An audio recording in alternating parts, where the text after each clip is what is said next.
Ok, bueno, iniciemos. Yo creo que hoy se durmieron y pensaron que la mayoría pensó que también hoy iba a ser libre. Ok. Ese está bueno, Lick. Uy. No era mala idea. Yo creo que todos, fijo, todos estaban esperando. Hoy no tengo luz otra vez.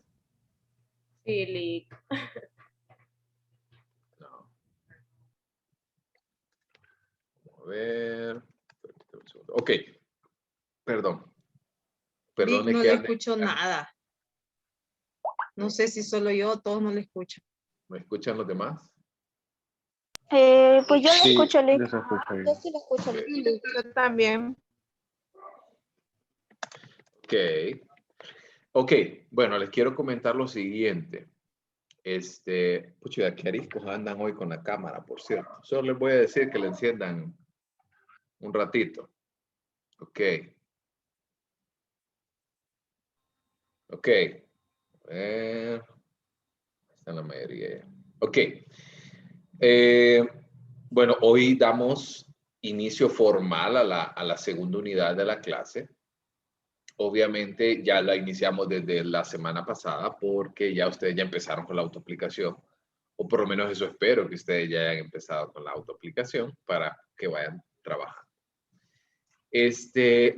La clase, ¿verdad?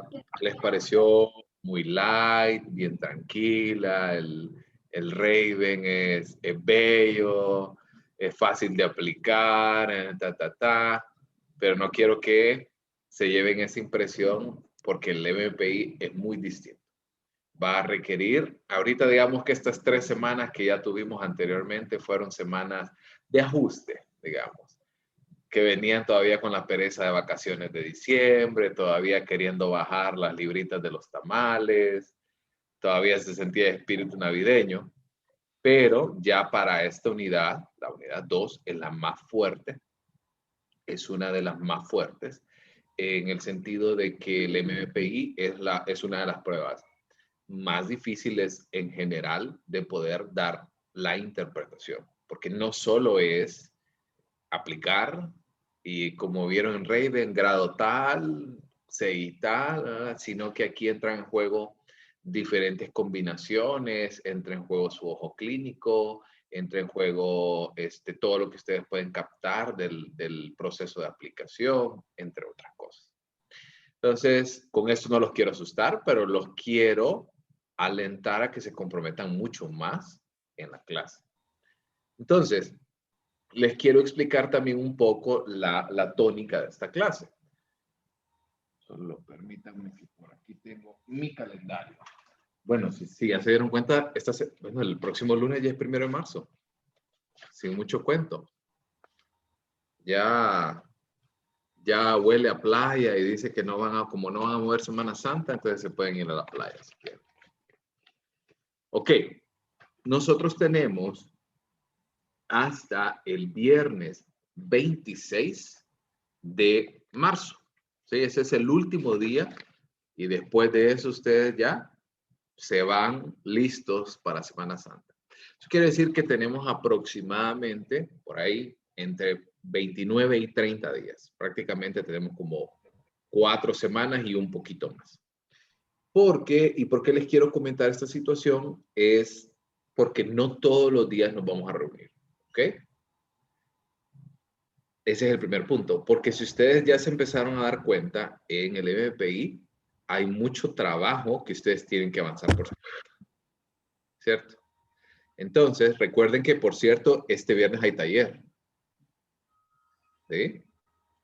Que, por cierto, ahorita les voy a mandar la encuesta. Tuve examen. De comunitaria. No, hombre. Sí. Yo pensé que me iba a decir, no, de psicodiagnóstico o algo de operación, pero comunitaria, tranquilo. Y malo que es. Ok. ¿Les parece si quedamos igual que el horario de la vez pasada? ¿O lo hacemos más tarde? ¿Qué conste? Antes de que me den una respuesta, quiero empezar diciéndoles que este taller es mucho más largo que el de Raven. O sea que considero un intermedio de ahí de unos 20 a 30 minutos para que vayan a descansar, vayan a comer, vayan por el café, si es mucho más largo. ¿Ok?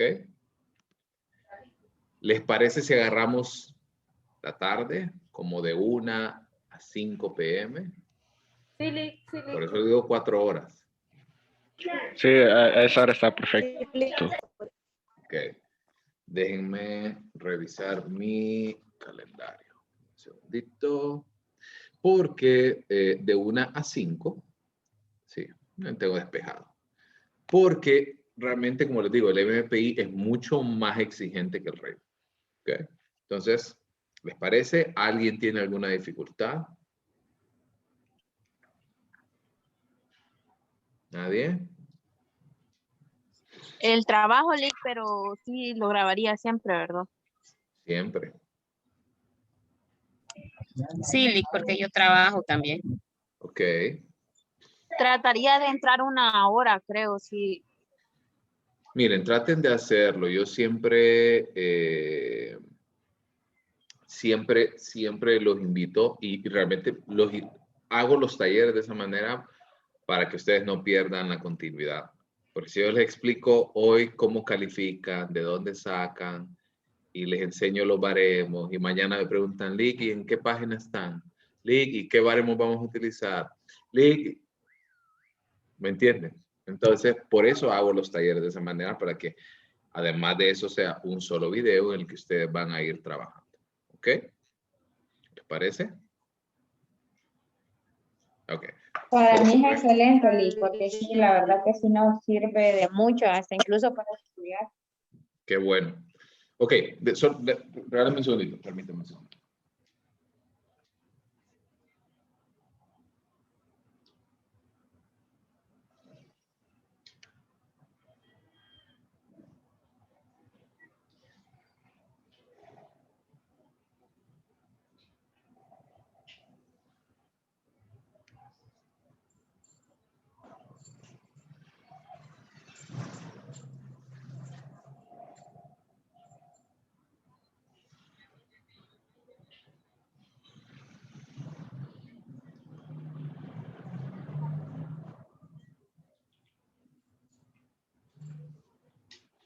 Ok, bueno, les comentaba lo siguiente y por eso les estoy dando como esta introducción, porque la prueba requiere de mucho más compromiso que el REIT. Entonces, ustedes ya tienen todos los materiales que van a necesitar. Lo único que no les he subido todavía al folder son los baremos, ¿ok? Los baremos porque yo sé que ustedes tienen amigos en otras partes, en otras clases que llevan medición y otros profesores enseñan a sacar baremos dentro del mismo perfil. Sin embargo, como hay muchas copias de copia, de copia, de copia, de copia, de copia, y así se ha ido degenerando. Entonces, a veces eso, usted usa un perfil, otro usa otro perfil y pueden obtener puntuaciones distintas. Entonces, prefiero eliminar esa posibilidad y utilizar baremos ya establecidos, que yo se los voy a hacer llegar, porque no están en el manual que yo les he enviado. Vayan avanzando, porque voy a ir, un segundito para ir abriendo las presentaciones acerca de todo lo que nosotros vamos a utilizar este periodo. ¿Ok? Vamos a iniciar el día de hoy. El día de hoy vamos a iniciar con la historia del MPI. ¿Sí? A ver, por acá. Ok. Pero adicionalmente ustedes también tienen dentro de este espacio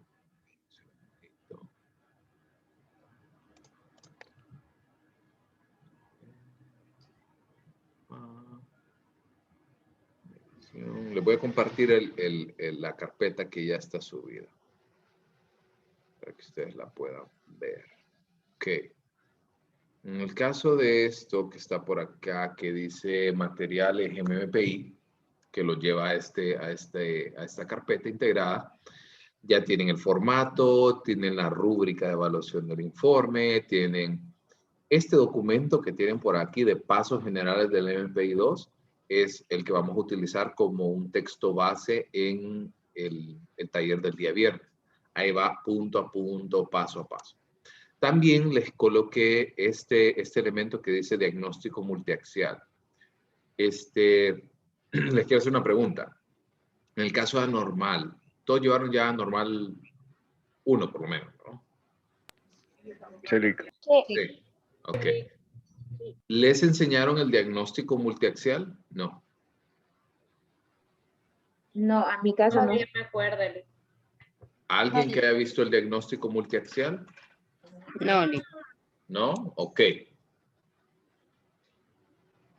No es problema. No es esperado, y les quiero decir que no es esperado porque el diagnóstico multiaxial se utilizaba cuando el DSM-4 estaba en vigencia. No les quiero adelantar algo de mi edad, pero yo estudié con el DSM-4, no con el DSM-5. Entonces, cuando salió el DSM-5, tuve que volver a estudiar. Uy, hace días, ¿vale? Para que más o menos vaya sacando una cuenta. Entonces, pero les quiero decir algo. En el DSM-4 ya no, obviamente ya quedó desactualizado. Imagínense que en el DSM-4 la homosexualidad se conocía como un trastorno mental. Así que calculen un poco. Entonces, lo que les quiero comentar es que el diagnóstico multiaxial, a pesar de que el DSM-4 ya ha quedado obsoleto, todavía se sigue utilizando principalmente con el CIE-10. En el CIE, todos aprendieron a Normal 2 a usar el CIE-10 también. Iban de la mano viendo DSM y CIE-10, ¿sí? Bueno, que ya va a salir el CIE-11. Entonces, el diagnóstico multiaxial habla de ejes, ¿sí? Y hace diagnósticos por ejes.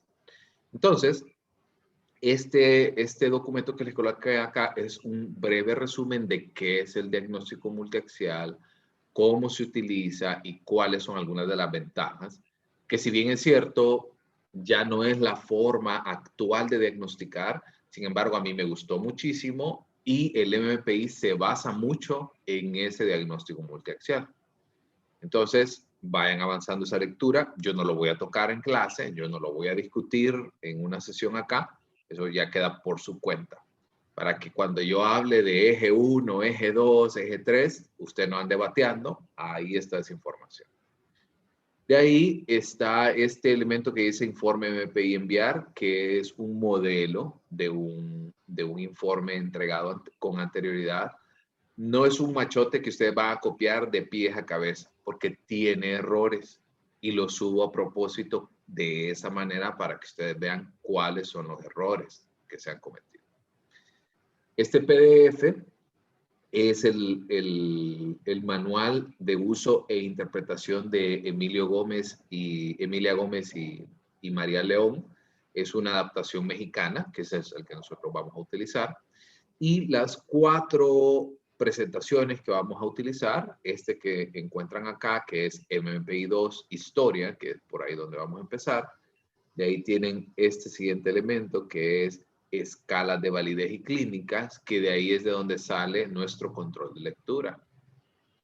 ¿Se acuerdan, verdad? De que antes de entrar al taller ustedes tienen el examen o control de lectura esta semana, o sea, mañana. ¿Se acordaban de eso, verdad? ¿O no se acordaban de eso? Mañana es el control. Sí. Está programado para hoy. Porque en la plataforma sale que hoy. Eso les iba a decir. Es más, era para hoy, pero como ayer no pudimos tener la sesión, lo muevo para mañana. ¿Ok? ¿O quieren hacerlo hoy? ¿Se animan a hacerlo hoy? No. No, gracias. No, mañana. No, Lick. Entonces, para mañana. Miren, ¿de dónde sale el examen? De esa presentación que dice escalas de validez y clínicas. ¿Ok? Las preguntas, ya vieron un primer examen mío, así que ya se van a dar cuenta de que por ahí hay una verdadero y falso, por ahí hay una selección múltiple, pero los obligo a estudiar. Los obligo a que usted me redacte una respuesta. Entonces, de ese espacio, de esas escalas de validez y clínicas, es de donde nace el examen. Que conste, lo que yo quiero que ustedes toquen de esta presentación son los elementos más importantes. Es más, se los puedo adelantar. Yo les puedo decir, hasta redáctenme una. Es más, apúntenlo. Y ahí va a quedar en el video. Apúntenlo. ¿Cuáles son las preguntas que vienen? Quiero, donde yo necesito que ustedes presten mucha atención y que ustedes me sepan decir así, pero así, es en las escalas de validez. Deben de manejarlas el concepto como tal, qué significan puntuaciones altas y qué significan puntuaciones bajas. Si no apuntaron y si les sale mal, me libro de toda responsabilidad. Pero se lo estoy diciendo hoy. Eso es lo que yo necesito. Y hay una pregunta regalada para que ustedes más o menos vayan conociendo las escalas clínicas. Por lo menos que sepan diferenciar cada una de las escalas y sus códigos. Porque cada escala tiene un código asignado, que va desde la 1, o sea, son 10 escalas, va 1, 2, 3, 4, 5, 6, 7, 8, 9 y 0. No 10, va 0. ¿Ok? Y cada una también tiene una nomenclatura. Por ejemplo, 1, que es hipocondriasis, su nomenclatura es HS. Y cada uno de esos elementos se encuentra en la presentación. Eso es lo que ustedes tienen que manejar para el taller.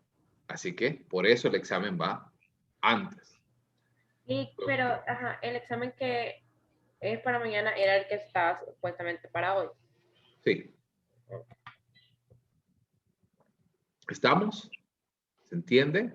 No viene de ninguna otra presentación. Ni le voy a preguntar historia, ni le voy a preguntar en qué año fue creado el MP. No. Es más, si me preguntan a mí, tal vez puedo acordarme cuándo fue hecho, pero no le aporta un valor significativo a mi función como docente. Lo que me interesa a mí es que usted sepa cómo manejar esta prueba. ¿Ok? ¿Se entiende? ¿Vamos? Sí, Lick, sí. Sí, Lick. Nada, Sí. ya dijo que no manda a estudiar. Dicen que soldado avisado no muere en guerra. Así que espero no tener un par de muertos en Definitivamente. ese examen mañana. ¿Cuánto vale, Lick? Creo. Ya les digo, aquí lo tengo. Vale, consejería, medición, exámenes, teórico, vale 6 puntos. 6 puntos. ¿Estamos? Lo otro, ¿en qué horario hacemos el examen? ¿Qué horario les queda más conveniente? No quisiera sacrificar la hora de la clase porque ya la sacrifiqué ayer. En la noche. Sí, Lick, en la noche. 7, Sí, 8, en la noche mejor. 7 o a las 8, Lick. 8. Sí, a las Yo Sí, a las creo que 8. porque tengo clase a las 7. Yo también. Vamos a ver. No tengo nada que hacer esa hora. ¿Estamos? Siempre hay que conectarnos o Siempre. directamente lo hacemos. Siempre. Ok. Miren, yo no les voy a impedir que ustedes estén revisando sus presentaciones, etcétera, etcétera, pero por lo menos evitar que ustedes hagan el examen en grupo ya es una ventaja. Lick, ¿cómo lo vamos a hacer en grupos y ni nos conocemos? Ay, no los conociera yo a ustedes. ¿Es No, en serio?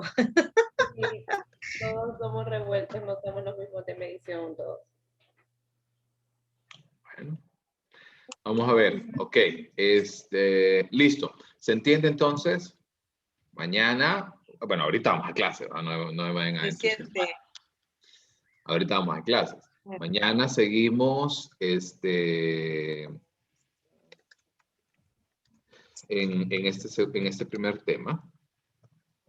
Y a ver, mañana seguimos igual y vamos a tratar de finalizar ese tema de la parte teórica del MPI.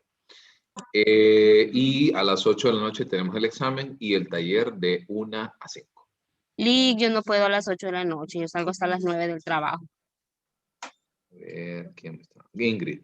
Ingrid. Bueno, se conecta a las 9. Ok, gracias. Ok, solo permítame algo rapidito. Sí, mañana tengo la licencia todo el día. Ok, entonces, vamos a iniciar la clase del día de hoy.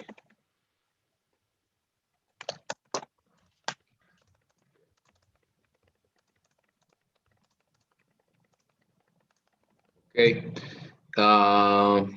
entonces, esta presentación es con la que iniciamos. Ok, entonces, rápidamente vamos a empezar a ver los elementos de la personalidad. ¿Sí? Esta no es otra clase de teoría de la personalidad, ni nada por el estilo, pero quiero que ustedes entiendan por completo cuál es el proceso y detrás de qué teoría encontramos esta prueba. Entonces, la personalidad, bueno, si quieren pueden ir apagando las cámaras para no quitarles ancho de banda. Ok, entonces, en este caso, la personalidad ha sido estudiada desde múltiples áreas, ¿verdad?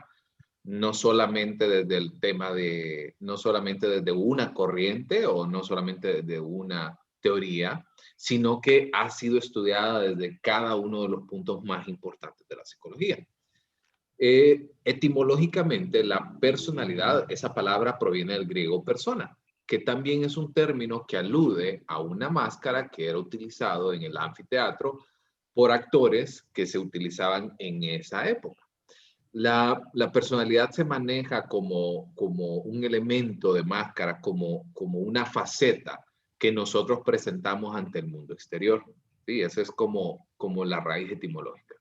Sin embargo, la que a mí siempre me ha gustado y que soy totalmente fanático de esta definición es la que brindó en 1937 Gordon Allport. Y se las leo de manera textual. Dice que es una organización dinámica. Pausa. Vamos a ir viendo paso a paso. ¿A qué nos referimos con organización dinámica?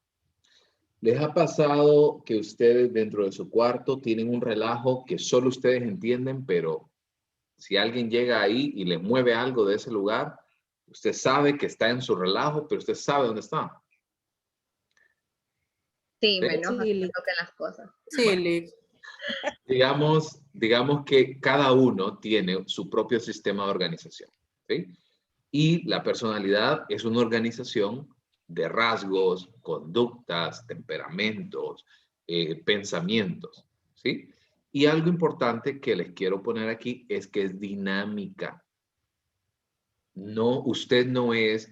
La gente dice, es que la personalidad de esta persona, de este individuo es inestable.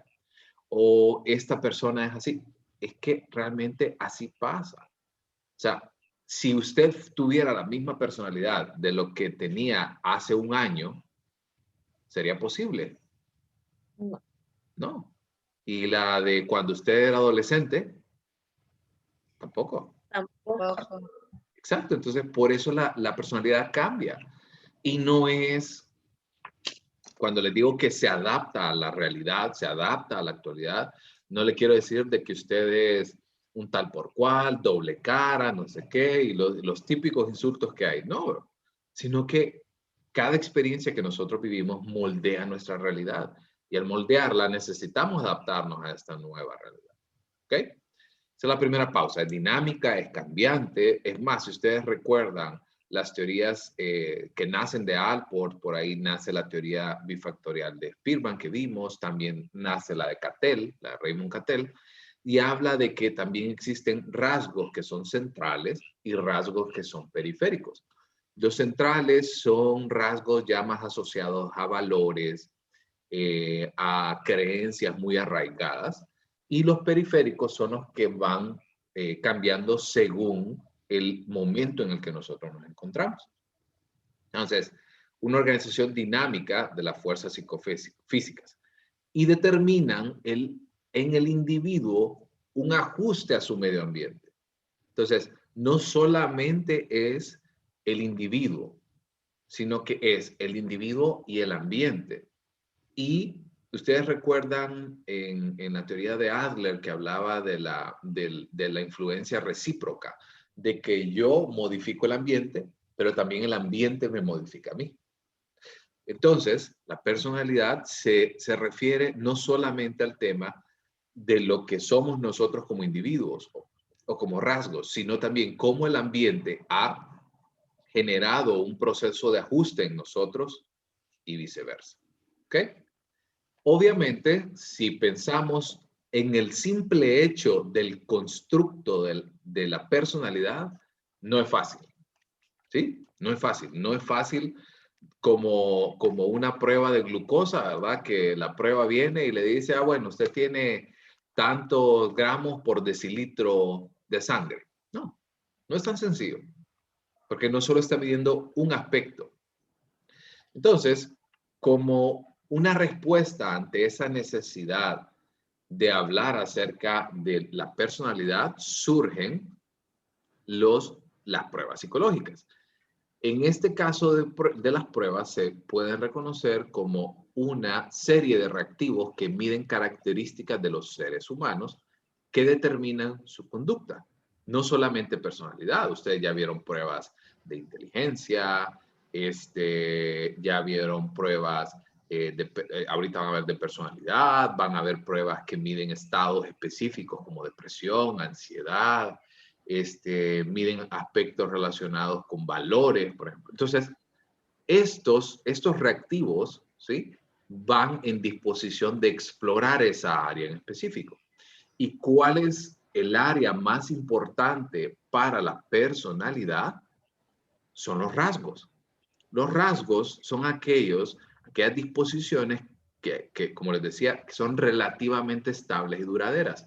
Si nosotros pensamos en rasgos centrales, pero si pensamos en rasgos periféricos, pueden adaptarse a nuestro medio. Estos rasgos son disposiciones como las tendencias a actuar, a pensar, a sentir. Y sobre todo hay algo importante acá, que distingue a una persona de otra. Somos muy diferentes. Cada quien es muy distinto. Por ejemplo, ayer estaba hablando con una practicante que yo estoy supervisando. Y entonces ayer estaba, porque ya están entregando plan de trabajo, etcétera, etcétera. Y entonces dice la estudiante, me dice, está cumpliendo años, la felicité. Y le digo, ¿cuántas navidades? Le digo, tantas, me dice. Le digo, puchica, usted parece de menor edad, le digo. No, me dice, pero es que la verdad es que soy tragaños. Qué bueno. Y me pregunta a mí, ¿y usted cuántos años tiene? Yo tengo X años. Y me dice, no puede ser, yo soy mayor que usted, que no sé qué, que no sé cuánto, y yo apenas me voy graduando. Le digo, no piense en eso, la edad es algo relativo. La vida que usted ha vivido es muy diferente a la que yo he vivido. Y por eso los resultados de quién somos en la actualidad. Entonces, no tenemos que compararnos porque cada individuo, como dicen, es un universo entero. Y los episodios, las acciones, las conductas que usted ha vivido no son nada parecidos a lo que nosotros hemos vivido. Entonces, por eso es que el individuo es cada uno muy diferente. ¿Estamos? Entonces, empecemos por ahí. Empiecen a abrir su mente hacia este tipo de situaciones, recordando siempre de que hay un elemento evolutivo, pero también hay un elemento ambiental de por medio. ¿Ok? Entonces, obviamente el contexto histórico tenemos que hablarlo. Tenemos que decir que obviamente la persona y la mayoría de elementos y de avances que hubo en la ciencia y en muchos elementos están asociados con la Primera y la Segunda Guerra Mundial. Incluso el proceso de evaluación psicológica como tal tiene su auge en estos momentos, porque se quiere evaluar a las personas a las personas que en ese momento se consideran más apropiadas para ir a la guerra. ¿Ok? Entonces, a nivel de personalidad, a nivel de inteligencia, a nivel de rasgos, a nivel, por ejemplo, de capacidades, habilidades, aptitudes. Y es ahí donde nace, en estos primeros momentos, esos inicios de evaluación psicológica.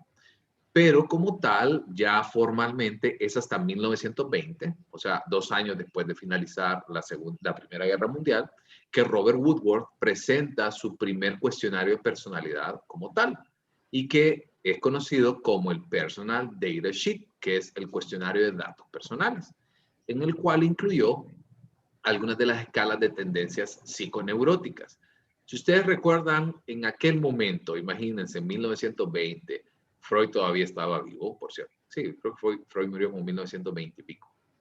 Pero la teoría de Freud era una de las teorías más importantes en el desarrollo del tema de psicología y psiquiatría. Entonces, si ustedes lo ven desde esa óptica, cuando hablan de neurosis, hablan de psicosis, hablan de neuroticismo, que en la prueba de MPI todavía se toca, tienen que empezar a comprender de que no había una distinción como tal, como la tenemos ahora en el DSM.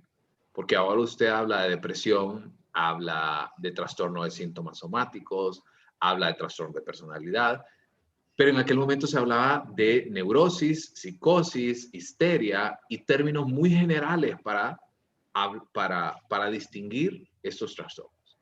Entonces, estas escalas medían elementos asociados con depresión, elementos asociados con somatización, con psicosis, con alucinaciones, entre otras cosas. Por ende, entre la década de los 20 y los 30, con Francis Galton, empieza el auge como tal del proceso de evaluación de las cualidades personales. Ya no solamente bastaba el hecho de un autorreporte, sino que aquí se empezó a medir elementos como habilidades como esperanza, como voluntad o el mismo temperamento. En aquel momento, pues, digamos que las propiedades psicométricas como validez y confiabilidad no eran las más utilizadas, ¿sí? Entonces, es en 1933 donde Ben Reuter presenta su primera escala de tendencias psiconeuróticas, que es conocido como el inventario de personalidad de Ben Reuter, y mide algunos de los aspectos que todavía en la actualidad se están evaluando, como el neuroticismo, la dominancia, la introversión y la autosuficiencia. Algo importante que quiero que empecemos a utilizar como un distintivo. Todos ustedes están llevando psicodiagnóstico 2 ahorita, ¿verdad? La 1, Lick. La 1, Lick. Perdón, la 1. La 1, Lick. Perdón, me equivoqué, es que yo estoy pensando en la 2 porque yo doy la 2. ¿Qué pruebas están viendo ya? Ahorita ayer vimos el de la figura humana. ¿Y qué les pareció? No, el de la familia. ¿Y qué les pareció? Un poco raro. ¿Por qué? Fue raro porque ayer la Lick solo nos puso a que nos uniéramos en grupo y que o sea, era como un trío.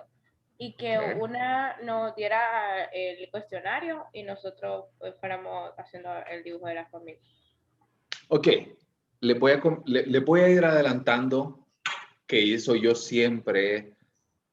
Les cuento que yo doy medición 3 hace como 2 años, o 3 años, ya no me acuerdo.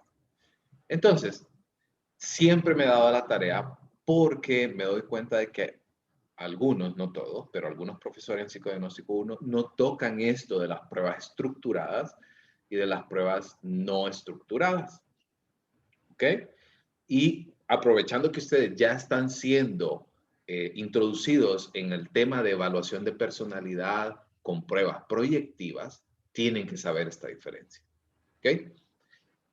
Vean, cuando hablo de pruebas estructuradas de personalidad, se refiere a que existe una estructura definida como tal. ¿Ok?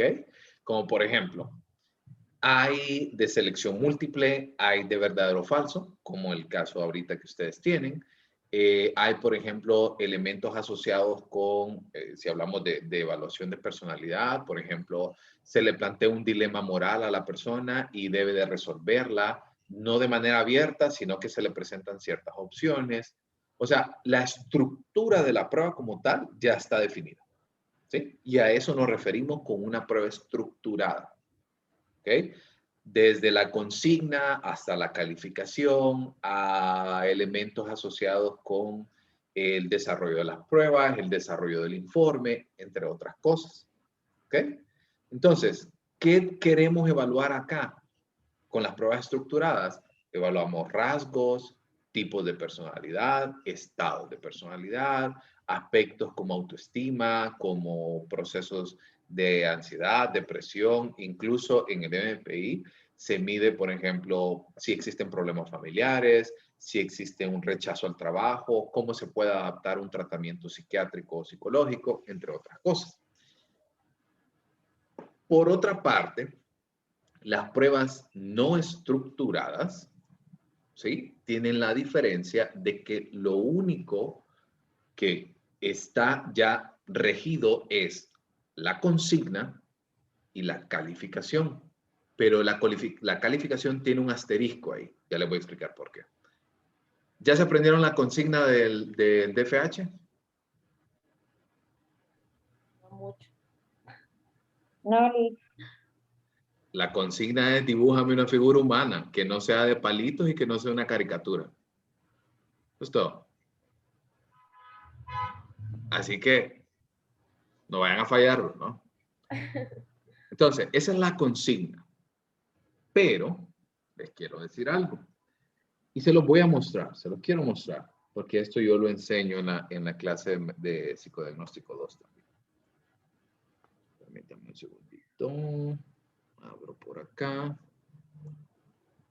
Porque en este caso, por ejemplo, para la prueba del MPI 2, nosotros tenemos nada más dos opciones. O verdadero o falso. ¿Cierto? No hay tintas medias, no hay de que lo que es verdadero para mí es falso, ¿no? ¿Es verdadero o falso?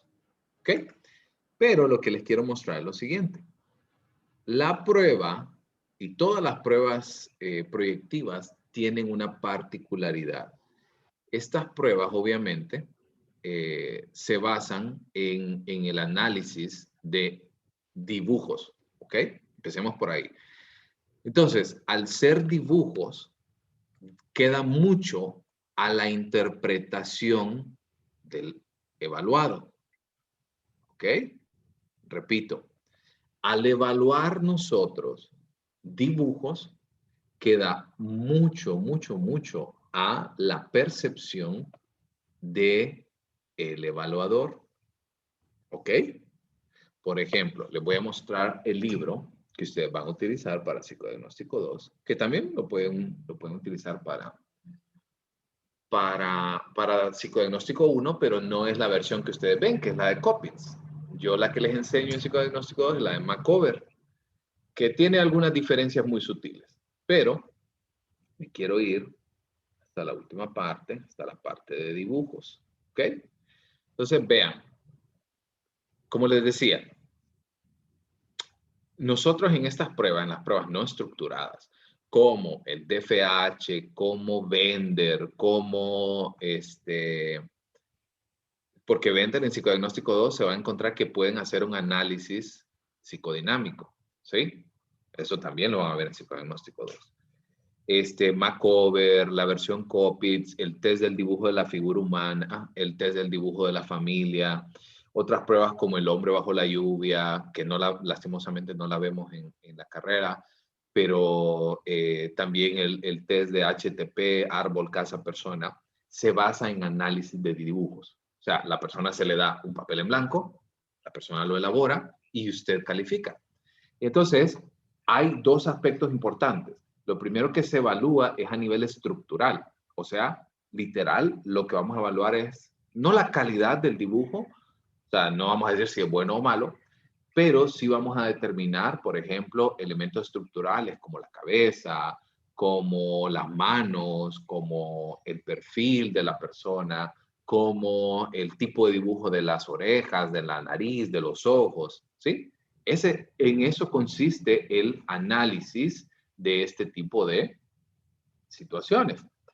Eso es los elementos estructurales, pero también encontramos elementos estéticos, como la aparición más adelante, por ejemplo, de ropa, ¿sí? Como ven por acá, botones, corbatas, fajas, zapatos y ese tipo de cosas que son más estéticos. Ya les voy a explicar por qué. Entonces, vean que aquí también hay algunos ejemplos que anexa el autor del libro para que ustedes se puedan guiar.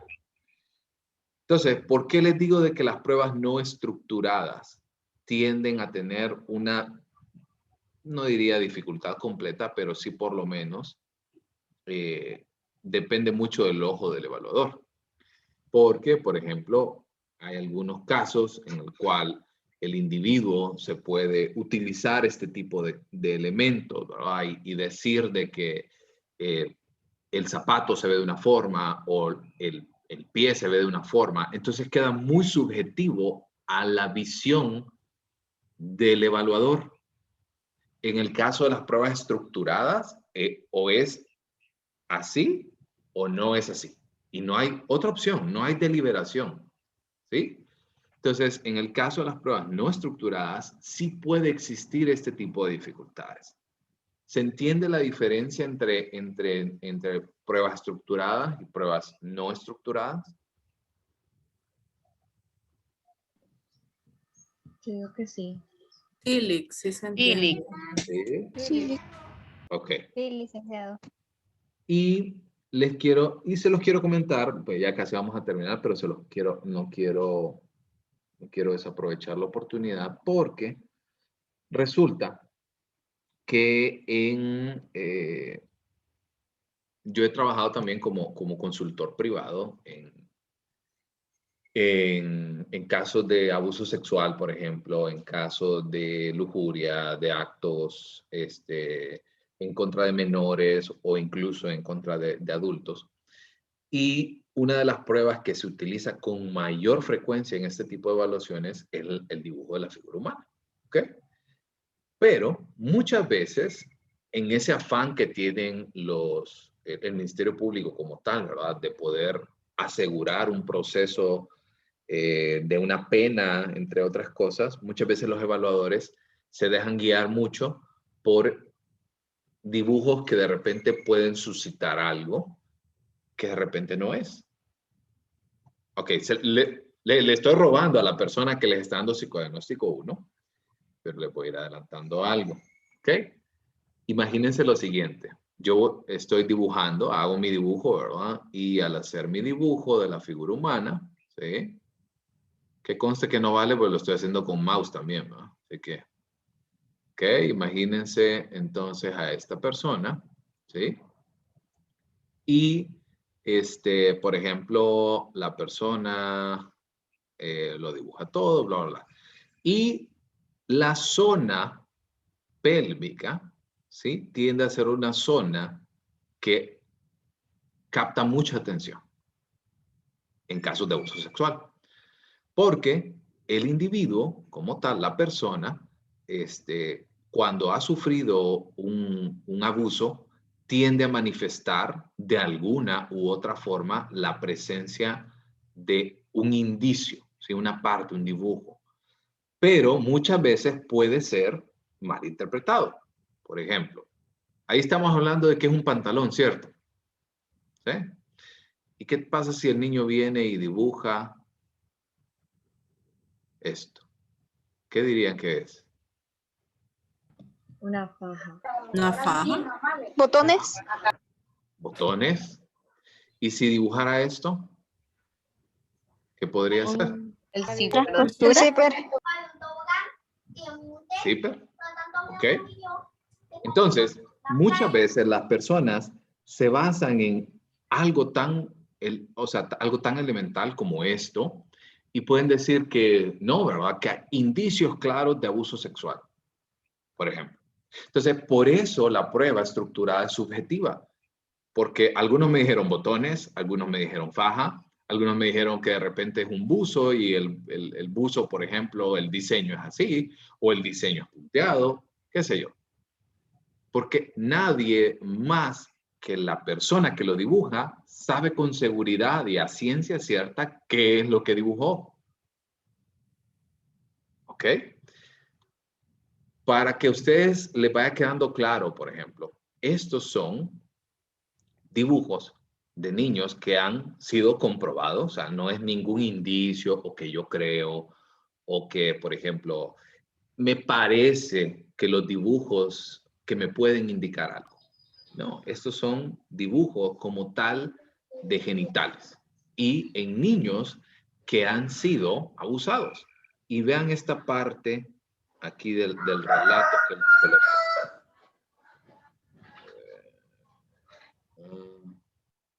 ven el ejemplo que les pongo acá. ¿Sí?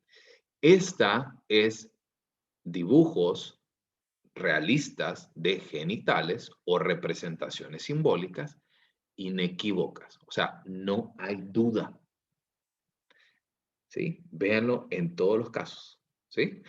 Yo entiendo que este y este pueden ser un poco más difíciles de ver.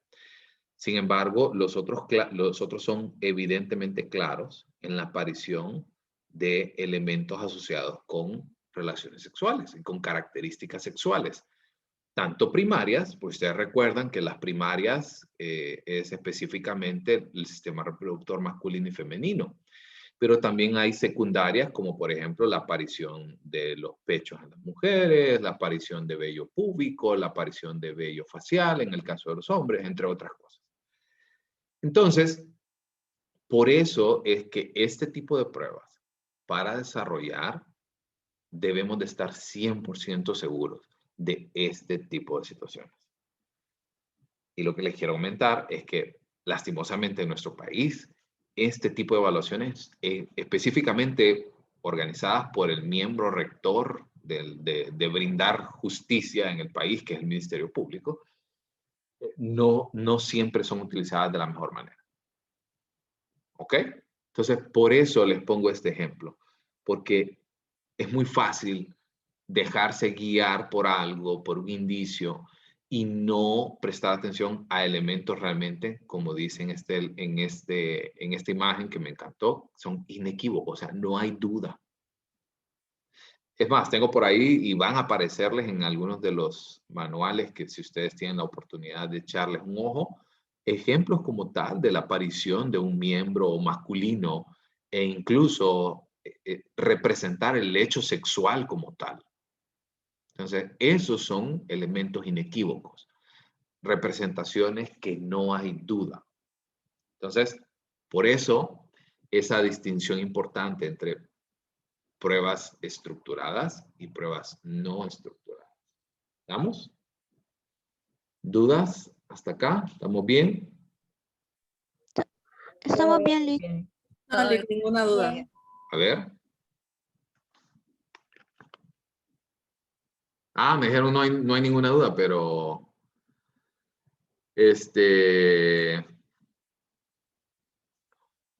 que pensé que había una duda. Está interesante el tema, ya que, como dice usted, todo más que todo es interpretación y creo que esa es la parte más bonita de esta carrera, saber interpretar. Sí, es que vean, y ustedes imagínense lo siguiente, de repente en una práctica o en una evaluación de este tipo, y usted comete un error. En cualquier caso de cometer un error, va a haber un perjudicado. O sea, si usted lo interpretó mal y no pudo determinar si existió un abuso sexual o no, y sí ocurrió, pensando que sí ocurrió, el victimario, la víctima es el niño o la niña o la persona involucrada y el victimario queda libre. O al revés, usted se equivoca en algo y dio un resultado que de repente no existió ningún tipo o no existió como tal o no hubo un abuso y usted comenta que sí, pues la persona también va a sufrir. Entonces, es muy, muy delicado este tema. Entonces, vayan leyendo. Creo que hoy les desperté un gusano que no había despertado y que lo habían tenido dormido por ahí. Yo creo que aquí en las mediciones y en los psicodiagnósticos es cuando se definen los clínicos. Y los no clínicos, ¿verdad? Y ya los que dicen negativo, esto no es para mí. Vamos. Pero va a mandar el libro, Lick. El de Macover. Ajá. Sí, yo se los puedo subir, no tengo ningún problema. Sí, sería interesante. Sí, está bien porque se mira interesante. ¿No se los compartieron en Psicodiagnóstico 1? No, el No. de copy tuve que buscarlo en internet. Ok. Miren, yo tengo el de Macover. El de Copies no estoy seguro porque yo nunca he dado Psicodiagnóstico 1. Pero el de Macover es muy parecido. Muy, muy parecido. Les quiero mostrar que por acá... Ya lo perdí. Bueno, en la parte final de ese manual hay diferentes dibujos y las interpretaciones. Así que también pueden ojearlo, pueden verlo y estoy seguro que les va a llamar la atención. ¿Vamos? Ok. Entonces, si no hay más dudas, nos vemos mañana en clases y recuerden el examen mañana a las 8 p.m. Ok, Nick. Listo, pórtense bien.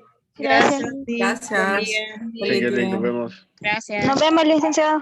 Nos vemos. Bye, Lick.